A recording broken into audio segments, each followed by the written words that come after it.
আমাদের জীবনে দুই ধরনের সম্পত্তি হয়ে থাকে। এক হলো ভৌতিক সম্পত্তি, কারণ মূলত আমাদের ব্যবহার দুই রকমের হয়ে থাকে। হয় আমরা ভালোবাসি বা আমরা সদ্ব্যবহার করি। আর সবথেকে বড় ভুল আমরা তখন করি যখন আমরা বুঝতেই পারি না যে ভালোবাসবো কাকে আর ব্যবহার করব কাকে। আমরা ভৌতিক সম্পত্তি ভালোবেসে ফেলি আর ব্যবহার করি জৈবিক সম্পত্তিকে, যেখানে এটা অনুচিত। জৈবিক সম্পত্তিকে ভালোবাসুন আর ভৌতিক সম্পত্তিকে ব্যবহার করুন। যেদিন আপনার মধ্যে এই বোধ জাগ্রত হবে যে কাকে ভালোবাসবেন আর কাকে ব্যবহার করবেন, সেই দিন আপনার জীবনে শুধুই শান্তি বিরাজমান হবে। আর তখন এই মন প্রসন্ন হয়ে বলবে, রাধা রাধা। কাল, আজ এবং কাল, আমাদের সমগ্র জীবন এই তিনটির আশেপাশেই ঘুরতে থাকে। আমরা সবসময় বিগত সময়ের বিষয়ে ভাবতে থাকি। অতীতে যদি আমাদের দ্বারা কোনো ভুল হয়, সেই বিষয়ে ভেবে ভেবে আমরা সবসময় অনুতাপ করতে থাকি। এটা উচিত নয়। দেখুন, অতীতের থেকে শিক্ষা লাভ করা অত্যন্ত আবশ্যক, কিন্তু সেই ভুল যাতে আবার না হয় সেই কাজটা কিন্তু আপনাকে বর্তমানেই করতে হবে, তাই না? অহংকার অত্যন্ত বলশালী হয়। এই অহংকার মানুষকে কখনো নত হতে দেয় না। অদ্ভুত ব্যাপার, এই অহংকার যা মানুষকে কখনো নত হতে দেয় না, সেটাই তার পতনের কারণও হয়ে দাঁড়ায়। যেখানে মানুষ এটা ভাবতে শুরু করে যে শুধুমাত্র সেই যোগ্য, সেখান থেকেই তার পতনের আরম্ভ, ঠিক কিনা? দেখুন, যদি কোনো মানুষ এটা ভাবে যে আমি এই সব কিছু করতে পারি, তাহলে তা হলো বিশ্বাস। কিন্তু যদি সে এটা ভাবতে থাকে যে শুধুমাত্র আমি এই কাজ করতে পারি, তাহলে তা হলো সেই ব্যক্তির অহংকার। আর এটা আপনাকে বিনাশের দিকে অবশ্যই নিয়ে যাবে। মনে রাখবেন, যখন আমি আর শুধুমাত্র এই দুই এক হয়ে যায়, সেখান থেকে আপনার পতনের সূত্রপাত হবেই। তাই আপনি কখনোই এই অহংকারের চক্রব্যূহে ফেঁসে যাবেন না। বিশ্বাস রাখুন নিজের ওপর এবং অন্যের ওপরও। আর মনে রাখবেন, বিশ্বাসের মধ্যে বিশ্বের প্রত্যেকটা বস্তু বসবাস করে। তাই এই অহংকারকে ত্যাগ করে ফেলুন আর আত্মবিশ্বাসের ওপর মনোসংযোগ করুন। আর আমার সাথে ভালোবেসে বলুন, রাধা রাধা। মানুষ নিজের জীবনে ঈশ্বরকে খুব মান্য করে। ওনার জন্য কি না করে, ভিন্ন ভিন্ন নামে তাকে স্মরণ করে, তাকে পুজো করে, তার আরাধনা করে। সে জানে যে ঈশ্বর তাকে শক্তি অবশ্যই দেবেন, তাকে সাহায্য অবশ্যই করবেন। কিন্তু যখন প্রশ্ন আসে গুরু এবং ঈশ্বরের, তখন গুরুর মান কখনো কম হওয়া উচিত নয়। কারণ সত্যি বলতে কি, গুরুই হলেন সেই সিঁড়ি যা বেয়ে আপনি ঈশ্বরের কাছে পৌঁছানোর পথ খুঁজে পাবেন। সেই পথ আপনি গুরুর থেকেই পাবেন। গুরু না থাকলে আপনি কখনো ঈশ্বর লাভ করতেই পারবেন না। আর জীবনে অনেক সময় লক্ষ্যের থেকেও অনেক বেশি গুরুত্বপূর্ণ হলো পথ। তাই এই পথের সম্মান করতে শিখুন, অর্থাৎ গুরুকে সম্মান করতে শিখুন, কারণ গুরুই হলেন পরমেশ্বর। তাহলে আসুন আর আমার সাথে ভালোবেসে বলুন, রাধা রাধা। আপনার জীবনে আপনার প্রকৃত বন্ধু আসলে কে? আপনার সব থেকে শ্রেষ্ঠ মিত্র আসলে কে? তিনি যিনি সময় এলে পরে আপনাকে সাহায্য করেন, নাকি তিনি যিনি সময় এলে পরে আপনাকে অর্থ দেন? দেখুন, আমরা হলাম মানুষ, আমাদের জীবনে লেনদেন চলতেই থাকে। এটা আমাদের জীবনের অভিন্ন অংশ। কিন্তু অনেক সময় এমন হয় যে আমরা তাকেই নিজের প্রকৃত বন্ধু বলে মনে করি, যিনি আমাদের একটা বহুমূল্য উপহার দেন, ঠিক কিনা? এবার আপনার জীবনে সেই বহুমূল্য উপহার কোনটা, ওই অমূল্য মিত্র আসলে কে, সেই সিদ্ধান্ত হলো আপনার। কিন্তু যদি আপনি আমাকে জিজ্ঞেস করেন, তাহলে আমার মতে স্বর্ণ, হিরে, মুক্ত, ধন এগুলো বহুমূল্য নয়। বহুমূল্য হলো সঙ্গ, যখন আপনি একা হয়ে যাবেন, সময়, যখন আপনার তাকে প্রয়োজন হবে, সমর্পণ। যখন আপনার বিশ্বাসের প্রয়োজন পড়বে, যে মানুষ আপনার প্রতি এই 3 গুণ প্রদর্শন করেন, যিনি আপনার কঠিন সময়ে আপনাকে অবশ্যই সঙ্গ দেবেন, যখন আপনার প্রয়োজন পড়বে আপনাকে অবশ্যই সময় দেবেন, আপনার প্রতি সম্পূর্ণ সমর্পিত থাকবেন, সেই হলো আপনার আসল মিত্র, সেই হলো আপনার প্রকৃত বন্ধু। কারণ সত্যি বললে, বন্ধুত্বের অর্থই হলো নিজেকে সম্পূর্ণরূপে কারোর কাছে সমর্পণ করে দেওয়া। তাই আপনার সেই বন্ধুর জন্য নিজের প্রাণ উজাড় করে দিন আর ভালোবেসে বলুন, রাধা রাধা। মানুষ জীবনে 3টে কাজ অবশ্যই করে থাকে। কিছু দান করে, কিছু গ্রহণ করে, আর কিছু ত্যাগ করে দেয়। এটাও ভাবতে থাকে যে এটা করলে কিভাবে করবে। দেবার জন্য পর্যাপ্ত ধন নেই, নেবার জন্য সংসারে অত স্নেহ নেই, আর ত্যাগ করার জন্য জীবনে এত সুখই নেই, তাহলে কিভাবে করবে? আসলে আমরা বস্তুগত চাহিদা অর্জনে এত ব্যস্ত হয়ে পড়ি যে আমরা বুঝতেই পারি না যে কি নেবার আছে, কি দেবার আছে, আর কি ত্যাগ করার আছে। তাহলে আজ আমি আপনাকে বলেই দিই, মনে রাখবেন এই 3টে গুরুত্বপূর্ণ গুণ, 3টে গুরুত্বপূর্ণ কথা। দেবার জন্য আছে দান, নেবার মতো আছে জ্ঞান, আর ত্যাগ করার মতো আছে অহংকার। যখন আপনি দান করতে শিখে যাবেন, জ্ঞান অর্জন করার শক্তি আপনা থেকেই আপনার মধ্যে চলে আসবে। আর যখন এই জ্ঞান আপনার মধ্যে প্রবেশ করবে, অহংকার আপনা থেকেই আপনার থেকে দূরে চলে যাবে। যে ব্যক্তি এই 3-এর মধ্যে ভারসাম্য বজায় রাখতে পারে, তার বর্তমান, ভূত, ভবিষ্যৎ, লোক, পরলোক সব কিছু শুধরে যায়। যেই দিন আপনি দান করতে শিখে যাবেন, জ্ঞান আহরণ করতে শিখে যাবেন, অভিমান ত্যাগ করতে শিখে যাবেন, আপনার সর্বশক্তিশালী, সর্বশক্তিমান পরমেশ্বরেরও প্রয়োজন পড়বে না। কারণ তখন ঈশ্বর আপনার মধ্যেই বাস করবেন।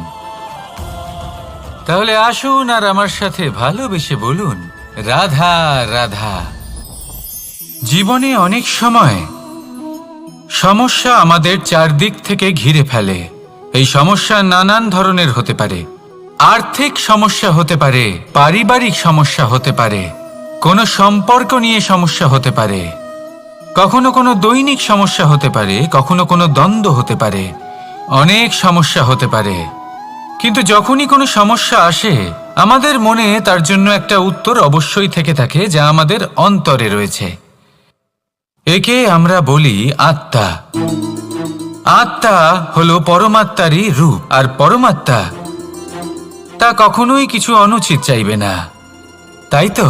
এই আত্মা খুব ভালো করে জানে যে কোনটা উচিত আর কোনটা অনুচিত। যদি আসল বিষয়ের কথা বলি, তাহলে আপনাকে নিজের মনকে বুঝতে হবে। কারণ আত্মা তো পরমাত্মা থেকেই আসে। কিন্তু এই মন মানুষ জন্ম থেকেই প্রাপ্ত করে, যার বিকাশ হয় এই সংসারকে দেখে। যেদিন আপনার এই মন আর আপনার এই আত্মা, এই দুই এক হয়ে যাবে, আত্মসাৎ হয়ে যাবে, সেদিন আপনার জীবনে না কোনো সমস্যা থাকবে, না কোনো ঝঞ্ঝাট থাকবে, না কোনো সংকট থাকবে। কারণ আপনার কাছে সেই সমস্ত সমস্যার, সমস্ত বিপদের সমাধান থাকবে, আর তাও আপনারই অন্তরে। তাহলে আসুন আর আমার সাথে ভালোবেসে বলুন, রাধা রাধা। ভক্তি আর শক্তি, এই দুইয়ের মধ্যে সম্পর্ক অত্যন্ত সরল। মানুষ ভক্তি করেন যাতে তিনি শক্তি লাভ করতে পারেন, আর শক্তি লাভ করার পরে ভক্তিভাব ভুলে যান, আর শক্তির প্রতি আসক্তিতে মত্ত হয়ে যান, আর সেখান থেকেই তার বিনাশ শুরু হয়। কেন? কারণ ভক্তির দ্বারা প্রাপ্ত শক্তি অন্য কারোর হিতের জন্য ব্যবহার করতে হয়, অন্য কারোর মঙ্গল করার জন্য ব্যবহার করতে হয়, কারোর বিনাশের জন্য নয়। এবার যদি আমি আপনাদের একটা উদাহরণ দিয়ে বোঝাই, তাহলে কোদাল দিয়ে আমরা মাটি কোপাতে পারি। একটা গর্ত খুঁড়তে পারি যাতে একটা নতুন বৃক্ষ জন্ম নিতে পারে, একটা বৃক্ষ যা অন্য জীবকে ফল প্রদান করবে, যাত্রীদের ছায়া প্রদান করবে। কিন্তু এই কোদালের ব্যবহার যদি আমরা অন্য কারোর ক্ষতি করার জন্য করি, তাহলে ক্ষতি শুধুমাত্র আমাদেরই হবে। তাই জীবনে যদি আপনি কোনো শক্তি লাভ করেন, হয়তো ভক্তির দ্বারা বা অন্য যেখান থেকেই হোক, তার সদ্ব্যবহার করতে শিখুন, নয়তো এই প্রাপ্ত শক্তি আপনার পতনের কারণ হয়ে দাঁড়াবে। তাহলে আসুন আমার সাথে ভালোবেসে বলুন, রাধা রাধা। বরদান অত্যন্ত বিচিত্র এক বিষয়, কিন্তু দেখতে গেলে এই বরদান কি না করতে পারে। এক দরিদ্রকে রাজা বানিয়ে দিতে পারে, একজন দুর্বলকে এই সংসারের সবথেকে শক্তিশালী ব্যক্তি বানিয়ে দিতে পারে। কিন্তু আমরা ভুলে যাই এক অত্যন্ত গুরুত্বপূর্ণ কথা। বরদান এই শব্দের শেষে দান লুকিয়ে রয়েছে। এই দান কথাটা অত্যন্ত গুরুত্বপূর্ণ। আমাদের মনে রাখা উচিত এই বরদান আমরা দানে পেয়েছি, আর তাই তার সম্মান করা উচিত, কখনোই অহংকার করা নয়। আর যে ব্যক্তি বরদান পেয়ে অহংকার করেন, তার যা ক্ষতি হয় তা হলো এই বরদান তার থেকে কেড়ে নেওয়া হয়। বর অর্থাৎ শ্রেষ্ঠ, অর্থাৎ বরদানের অর্থ হলো একটা শ্রেষ্ঠ দান, এবং তার ব্যবহার যদি আপনি কারোর ক্ষতি করার জন্য করেন, তাহলে ক্ষতি শুধুই আপনার হবে।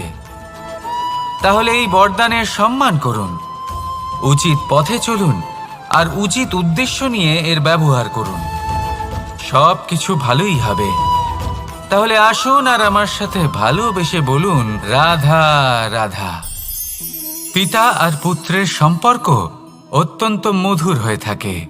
পিতা স্বপ্ন দেখেন, তাকে পূর্ণ করার সকল সম্ভাব্য চেষ্টা করেন, কিন্তু তাও অনেক সময় ওনার স্বপ্ন অপূর্ণ থেকে যায়। তখন পিতা ভাবেন যে স্বপ্ন উনি পূর্ণ করতে পারেননি, ওনার সন্তান তা অবশ্যই পূরণ করবে। যে স্থানে উনি কখনো পৌঁছতে পারেননি, সেই স্থানে ওনার পুত্র অবশ্যই পৌঁছবে। পিতা নিজের সন্তানের ভবিষ্যৎ নিয়ে সেই স্বপ্ন দেখেন, আর যখন সেই সন্তান সামনে এগোতে থাকে, তখন তার দুঃখ হয় না, বরং গর্ব হয়। ওনার ভালো লাগে এটা দেখে যে ওনার সন্তান অনেক উন্নতি করছে। কিন্তু যখন সন্তান নিজের অভিভাবকের শক্তি দেখে, তার যশ দেখে হিংসা করতে থাকে, সমস্যা সেইখানেই শুরু হয়। সেই জন্য সকল সন্তানকে এটা মনে রাখতে হবে, দেখুন, পুত্র হবার সুবাদে, এক সন্তান হবার সুবাদে এটা হলো আপনার অধিকার যে আপনি আপনার পিতার থেকে বেশি উন্নতি করবেন। আপনার পিতাও এটাই চান, কিন্তু সুস্থভাবে এটা করুন। একটা রেখা টেনে নিন, যাতে আপনি তাতে এগোতে পারেন, আর আপনার পিতার তাতে গর্ববোধ হয়, আর সেই বিষয়ে দুঃখ না হয় যে আমার সন্তান আমাকেই ছোট করার চেষ্টা করছে। ইতিহাস সাক্ষী রয়েছে, যে মানুষ অন্য কাউকে ছোট করার চেষ্টা করেছেন, সেই মানুষই ছোট হয়ে গেছেন। আর আমার মনে হয় না আপনি এটা চান, কারণ কোনো একদিন আপনিও কারোর পিতা হবেন। আসুন আমার সাথে ভালোবেসে বলুন, রাধা রাধা। সাথী।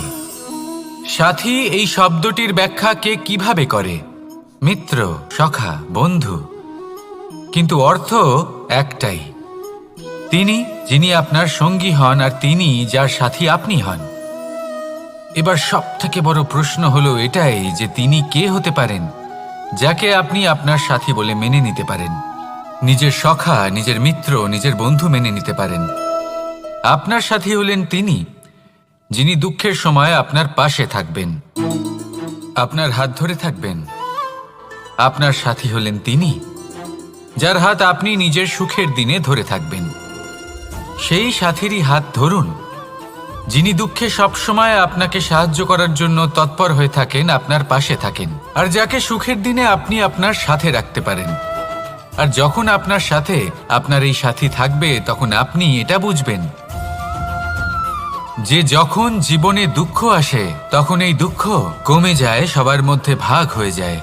আর যদি তখন সুখ আসে, তাহলে সেটা সবার উপস্থিতিতে আরো বেড়ে যায়।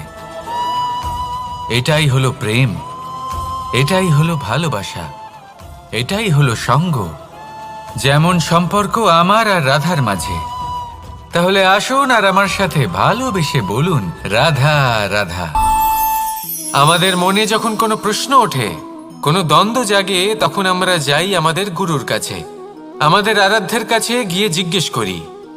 এইভাবেই একদিন আমি পৌঁছলাম আমার আরাধ্যের কাছে, আমার মহাদেবের কাছে, আর ওনাকে প্রশ্ন করলাম যে মহাদেব, জীবনে আনন্দ পাওয়ার, উৎসব পালনের, প্রেম ভাগ করে নেবার, জীবনকে উপভোগ করে নেওয়ার সর্বশ্রেষ্ঠ সময় কোনটা? মহাদেব হাসলেন আর উনি বললেন, জীবনে উৎসব পালনের সবথেকে শ্রেষ্ঠ দিন হলো মৃত্যুর ঠিক আগের দিনটা। প্রেম ভাগ করে নেওয়ার সবথেকে শ্রেষ্ঠ মুহূর্ত হলো মৃত্যুর ঠিক আগের মুহূর্ত। জীবনকে উপভোগ করে নেওয়ার সর্বশ্রেষ্ঠ প্রহর হলো মৃত্যুর এক প্রহর পূর্বে। তখন আমি চমকে গেলাম। আমি বললাম, কিন্তু মহাদেব, মৃত্যু তো অনিশ্চিত, আমরা জানিও না কবে আমাদের মৃত্যু হবে। মহাদেব আবার হাসলেন। উনি বললেন যে যদি আমরা এভাবে জীবন কাটাই যে আমরা জীবনের প্রত্যেক দিন, প্রত্যেক মুহূর্ত, প্রত্যেক প্রহর শেষ বলে মনে করি, তাহলে আমাদের সমস্ত জীবন আনন্দের সাথেই অতিবাহিত হবে। কি বলেন? তাহলে আপনিও এই কথা মনে রাখুন আর আমার সাথে ভালোবেসে বলুন, রাধা রাধা। জীবনে অগ্রসর হওয়ার জন্য আমাদের কাকে প্রয়োজন হয়? মাতা পিতা, বন্ধু, প্রেম, সাহায্য, অর্থ, পরিশ্রম, আশা। ভিন্ন ভিন্ন মানুষ ভিন্ন ভিন্ন বিকল্প চয়ন করে। যদি আমি আপনাকে বলি, তাহলে জয় আর পরাজয়ের মন্ত্র দুটো শব্দের উপর নির্ভর করে, মেনে নেওয়া আর দৃঢ় হওয়া। যদি মেনে নেন তাহলে হেরে যাবেন, যদি দৃঢ় হন তাহলে নিশ্চিত রূপে জয়ী হবেন। যদি কখনো আপনি ক্লান্ত হয়ে ওঠেন, আপনি দুঃখী হন, পুরোপুরি ভেঙে পড়েছেন, তখন মেনে নেবেন না যে আপনি ভেঙে পড়েছেন, নয়তো হেরে যাবেন। তখন উল্টে স্থির করবেন যে যাই হয়ে যাক না কেন, আমি জয়ী হবই। আর আপনি দেখবেন যে জয় নিশ্চিত রূপে আপনার কাছেই আসবে। তাহলে এই কথা মনে রাখবেন আর আমার সাথে ভালোবেসে বলবেন, রাধা রাধা। সময়, জীবন, কাল। দেখতে গেলে এই তিনটি শব্দ একটি শব্দেরই সমার্থক শব্দ মনে হয়, কিন্তু এই শব্দগুলির অর্থ কি সমান? কখনোই নয়। হ্যাঁ, এই সময় চলতে থাকে, জীবন চলতে থাকে, কালচক্র চলতে থাকে। এই সময় কেটে যায়, কিন্তু এই জীবন, একে যাপন করতে হয়। কি বলেন? এই জীবনে কিছু করুন বা কিছু না করুন, জীবন এমনি কেটে যাবে, আপনি জানতেও পারবেন না। কিন্তু সেটা আমাদের উদ্দেশ্য নয়, একে যাপন করতে হবে। এই জীবনে প্রেরণা পেতে শিখুন, প্রেরণা দিতে শিখুন, আহ্বান গ্রহণ করতে শিখুন, আহ্বান জানাতে শিখুন, মহান কাজ করতে শিখুন, ধন্যাত্মক বোধ জাগিয়ে তুলুন। জীবন অতিবাহিত করার অর্থ কি তা আপনি শিখে যাবেন। কারণ সময় কেটে যায়, সমস্ত যুগ কেটে যায়, কিন্তু জীবনের রীতি জীবন কাটিয়ে দেওয়া নয়, জীবন যাপন করা। এই জীবন সম্পূর্ণরূপে অনুভব করতে হবে, নতুন পথ বানাতে হবে। এবারে যদি এই জীবন বাঁচার সময় একবার ভেবে দেখুন, যদি মনে প্রেম থাকে, সদ্ভাবনা থাকে, তাহলে কি হবে? এই জীবনকে বাঁচার অনুভূতিটাই অন্যরকম হয়ে যাবে, একটা আনন্দময় অনুভূতি লাভ করবেন। তাহলে এটাই করুন আর আমার সাথে ভালোবেসে বলুন, রাধা রাধা। আপনি কি কখনো কোনো জলের ধারা দেখেছেন? তার সামনে যতই মাটি থাকুক না কেন, যতই কাদা থাকুক না কেন, যখন এই জলের ধারা বইতে আরম্ভ করে দেয়, এরকম জলের মতো হয়ে উঠুন। যদি হয়ে উঠতে পারেন, তাহলে নিজের মনের, নিজের ভাবনার, নিজের জীবনের যত অনাবশ্যক তত্ত্ব আছে, অনুপযোগী অংশ রয়েছে, অর্থাৎ অপরিষ্কার অংশ রয়েছে, তা নিজে থেকেই নির্মল হয়ে উঠবে। আর যেরকম জলের ধারা কখনো থেমে থাকে না, সব সময় বয়ে চলে, সেইভাবে আপনিও কখনোই থামবেন না। সবসময় বয়ে চলুন, এগোতে থাকুন। পথে যদি অনেক বিপদ আসে, সমস্যা আসে, থামবেন না, তার উপর নিরন্তর প্রহার করুন, নিরন্তর প্রয়াস করুন আর অগ্রসর হন। আপনি ভেবে দেখুন, এই জলের ধারা কখনো থেমে থাকে না, সবসময় বয়ে চলে, বিপদের সম্মুখীন হয়ে তাকে সাথে বয়ে নিয়ে চলে। সেই জন্য জলের ধারা, প্রবাহমান এই ধারা, এর থেকে কখনো দুর্গন্ধ আসে না, এতে কখনো ময়লা জমতে পারে না, বরং পালিত হয় সুন্দর প্রাণবন্ত জীবজন্তু, যেমন সুন্দর ছোট মাছ। তাই আপনিও এটাই করুন, কখনো থামবেন না, শুধু চলতে থাকুন, জলের ধারার মতো বইতে থাকুন। আপনি আপনার লক্ষ্য অবশ্যই খুঁজে পাবেন, আর তার সাথে নিজের অন্তরের যে মালিন্য রয়েছে, তা আপনি নিজেই নিজের থেকে দূরে করে দেবেন। তাহলে আসুন আর আমার সাথে ভালোবেসে বলুন, রাধা রাধা। এবার অনেক সময় মানুষের মনে এরকম প্রশ্ন আসে যে এই সংসারে সব থেকে বড় বিপদ কি? কেউ বলে ধর্ম সংকট, আবার কেউ বলে প্রাণের ওপর আসা সংকট। প্রত্যেক মানুষের জীবনে বিভিন্ন সংকট আসে, আর এই সমস্ত সংকট অত্যন্ত বিচিত্র হতে পারে। এই সমস্ত সংসার হলো সংকট দ্বারা পরিপূর্ণ। ঠিক আছে, আপনাকে একটা উদাহরণ দিই। একজন ধনী ব্যক্তি, এবার ওনার জীবনে সংকট কি হতে পারে? সংকট এটাই যে কেউ তার সম্পত্তি চুরি না করে নেয়, আমরা বুঝতে পারছি। এবার একজন চোর, তার জীবনে সংকট কি হতে পারে? যে চুরি করার সময় সে যদি তার একটা কাশি চাপতে না পারে, তাহলে সে ধরা পড়ে যেতে পারে, ঠিক কিনা? আবার অনেক সময় এমনও হয় যে যার জন্য আমি সংকট, সেও আমার কাছে সংকট। যেমন এই পরিস্থিতিতে দেখুন, সংকট হলো সংকট, এ তো জীবনে থাকবে, কিন্তু এর সম্মুখীন কিভাবে হওয়া যায়? খুব সরল, সব এটার ওপর নির্ভর করে, মনের ওপর।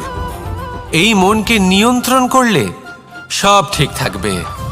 এবার যদি ধনী ব্যক্তি মনকে নিয়ন্ত্রণ করে ফেলেন, নিজের অর্থের ব্যবহার শুভ কাজের জন্য, সমাজের সেবার জন্য বিকাশ করতে করেন, ওই অর্থকে একত্রিত করে না রাখেন, তাহলে চুরির সমস্যা, এই সংকট সেখানেই কেটে যাবে। এবার যদি কথা বলি সেই চোরের, তাহলে চোর যদি নিজের মনকে সংযত করে নেয়, যদি নিজের কর্মকে নিয়ন্ত্রণ করতে পারে, তাহলে এমন কোনো স্বর নেই যা ওকে ধরা পড়তে বাধ্য করবে। সেই জন্য জীবনে সংকট যতই আসুক, যত বড়ই সংকট আসুক না কেন, কবচ হলো একটাই, আর এই কবচের নাম হলো আত্মনিয়ন্ত্রণ। নিজের মনকে নিয়ন্ত্রণে রাখতে শিখুন। এটা নিজের জীবনে প্রয়োগ করে তো দেখুন। যদি আপনি করতে পারেন, তবে আপনি দেখবেন যে সংকট তো জীবনে আসা যাওয়া করে, কিন্তু সেই সংকটগুলির সম্মুখীন আপনি এইভাবে করতে পারবেন। তাহলে সেটাই করুন, আর আমার সাথে ভালোবেসে বলুন, রাধা রাধা। এই দড়িটা দেখুন, ছোট ছোট রেশম দ্বারা তৈরি, এটা সরু সুতো দ্বারা তৈরি হয়েছে এটা, আর এ অত্যন্ত কোমলও বটে। আর আপনি চাইলে এটা সোজাও করে দিতে পারেন, আর চাইলে এটা বেঁকিয়েও দিতে পারেন, আর যদি চান তাহলে এটা গোল গোল করে বেঁধে কোথাও রেখেও দিতে পারেন।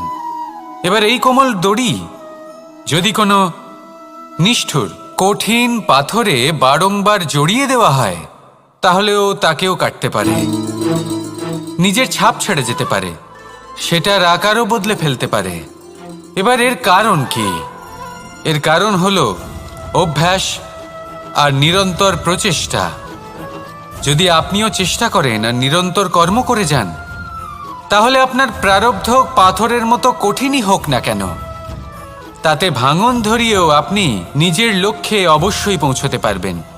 একটা গুরুত্বপূর্ণ কথা মনে রাখবেন,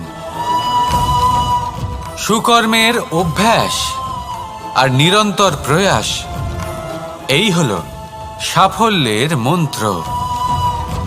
তাহলে জীবনে এই মন্ত্র আনুন আর আমার সাথে ভালোবেসে বলুন, রাধা রাধা। বসন্ত ঋতু, এই সময় মন আনন্দে ভরে থাকে।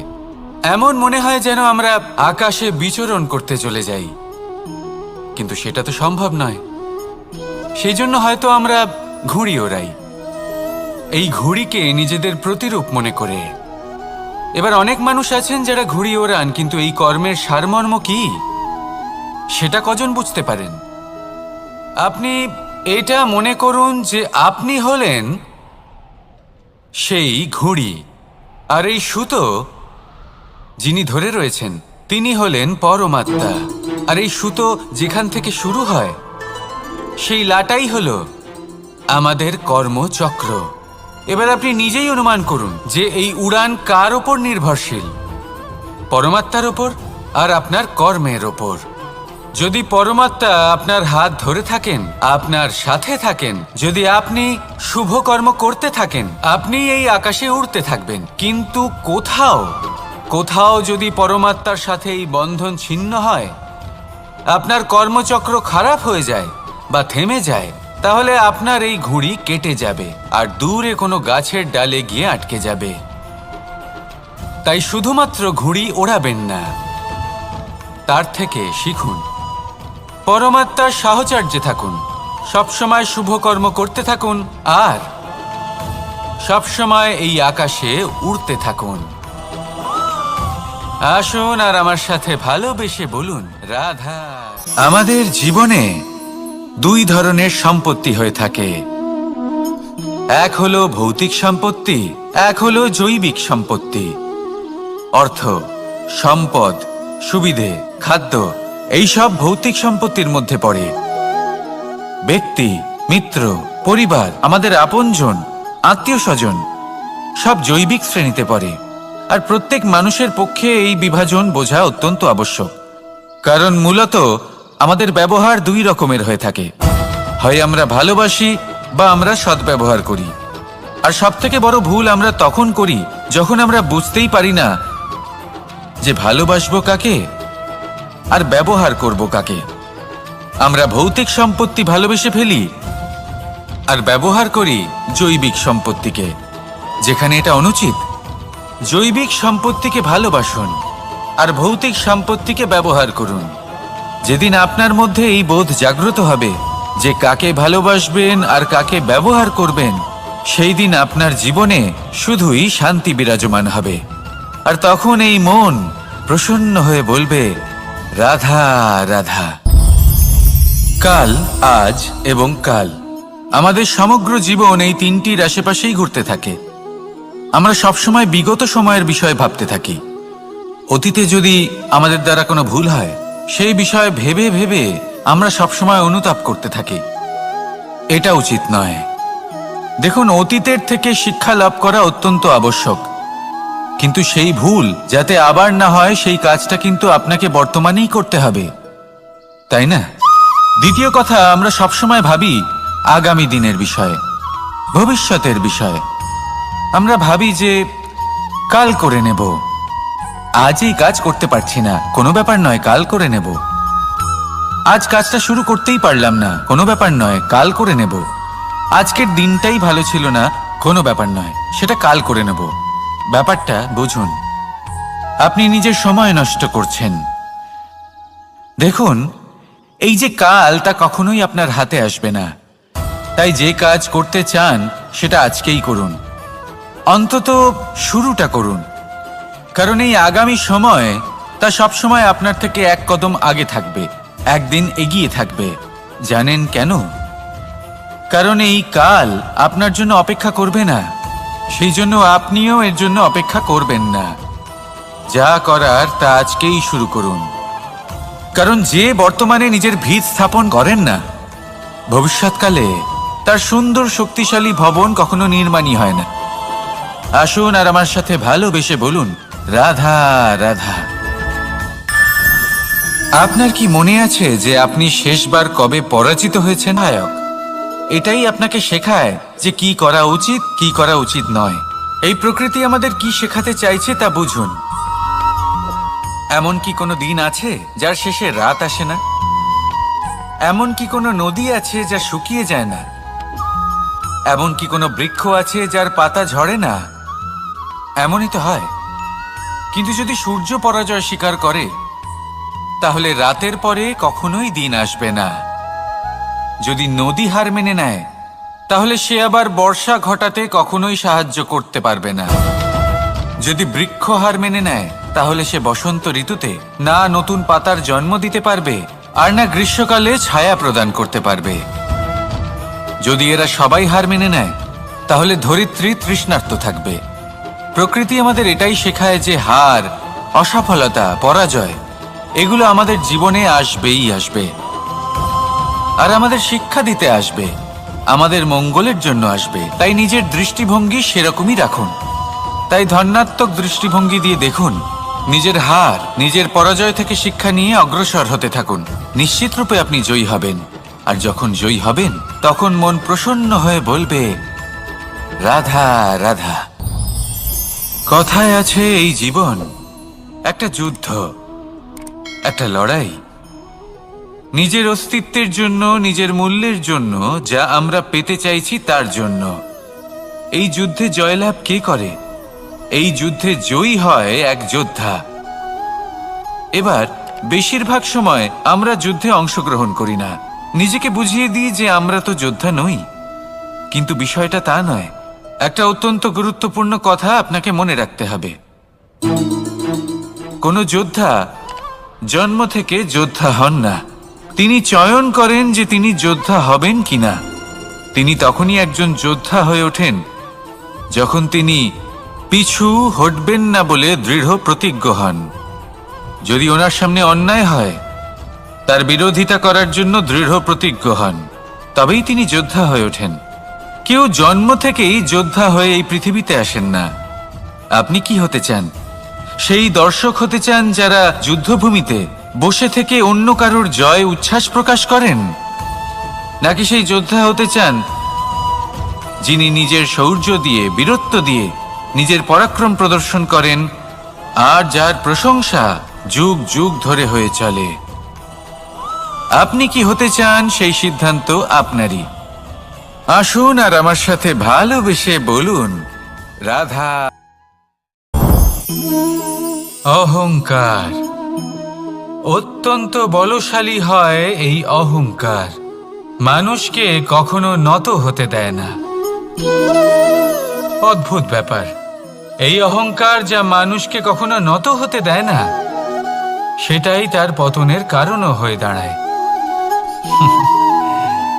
যেখানে মানুষ এটা ভাবতে শুরু করে যে শুধুমাত্র সেই যোগ্য, সেখান থেকেই তার পতনের আরম্ভ।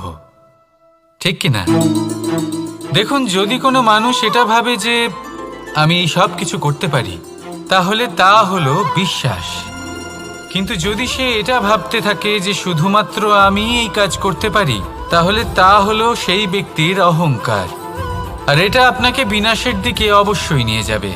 মনে রাখবেন, যখন আমি আর শুধুমাত্র এই দুই এক হয়ে যায়, সেখান থেকে আপনার পতনের সূত্রপাত হবেই।